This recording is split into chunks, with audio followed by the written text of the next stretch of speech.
नमस्कार दोस्तों, आज नवरात्रि का दूसरा दिन है।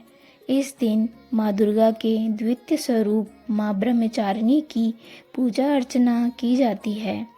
यहाँ ब्रह्मा का अर्थ तपस्या से है और चारिणी का अर्थ है आचरण करने वाली, अर्थात तप का आचरण करने वाली माँ शक्ति ब्रह्मचारिणी है। माँ ब्रह्मचारिणी की पूजा अर्चना करने से व्यक्ति के सभी प्रकार के दुख दूर होते हैं और उन्हें सुख की प्राप्ति होती है। माँ ब्रह्मचारिणी को तप की देवी कहा जाता है।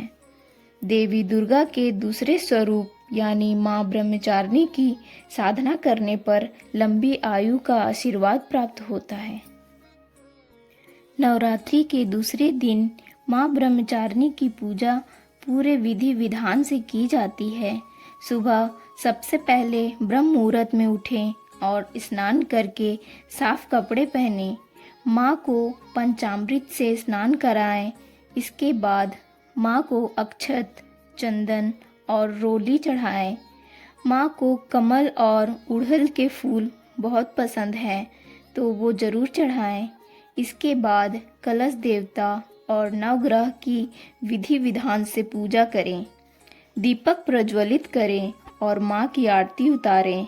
माँ ब्रह्मचारिणी को पीले रंग का मिठाई चढ़ाया जाता है। ये भोग चढ़ाने से माँ देवी अति प्रसन्न होती है और लंबी आयु और सौभाग्य का वरदान देती है। माँ ब्रह्मचारिणी देवी का स्वरूप पूर्ण ज्योतिर्मय अत्यंत भव्य है। इनके दाहिने हाथ में जप की माला है और बाएं हाथ में कमंडल है। तो चलिए शुरू करते हैं माँ ब्रह्मचारिणी देवी की कथा। माँ देवी अपने पूर्व जन्म में हिमालय के घर पुत्री के रूप में जन्म लिया था और नारद जी के उपदेश से भगवान शंकर को पति रूप में प्राप्त करने के लिए घोर तपस्या की थी। इस कठिन तपस्या के कारण इन्हें ब्रह्मचारिणी नाम से अभिहित किया गया। 1000 वर्ष तक इन्होंने केवल फल फूल खाकर बिताए और 100 वर्षों तक केवल जमीन पर रहकर साग पर निर्वाह किया। कुछ दिनों तक कठिन उपवास रखे और खुले आकाश के नीचे वर्षा और धूप के घोर कष्ट सहे।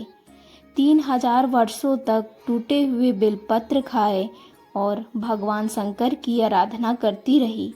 इसके बाद तो उन्होंने सूखे बेलपत्र खाना भी छोड़ दिए।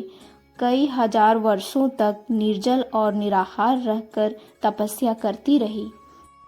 पत्तों को खाना छोड़ देने के कारण ही इनका नाम अपर्णा नाम पड़ गया। कठिन तपस्या के कारण देवी का शरीर एकदम क्षीण हो गया। देवता, ऋषि, सिद्धगण, मुनि सभी ने ब्रह्मचारिणी की तपस्या को अभूतपूर्व पुण्य कृत्य बताया, सराहना की और कहा, हे देवी, आज तक किसी ने इस तरह की कठोर तपस्या नहीं की। यह तुम्ही से ही संभव थी। तुम्हारी मनोकामना परिपूर्ण होगी और भगवान चंद्रमौली शिव जी तुम्हें पति रूप में प्राप्त होंगे। अब तपस्या छोड़कर घर लौट जाओ। जल्द ही तुम्हारे पिता तुम्हें बुलाने आ रहे हैं। तो ये थी देवी ब्रह्मचारिणी की कथा।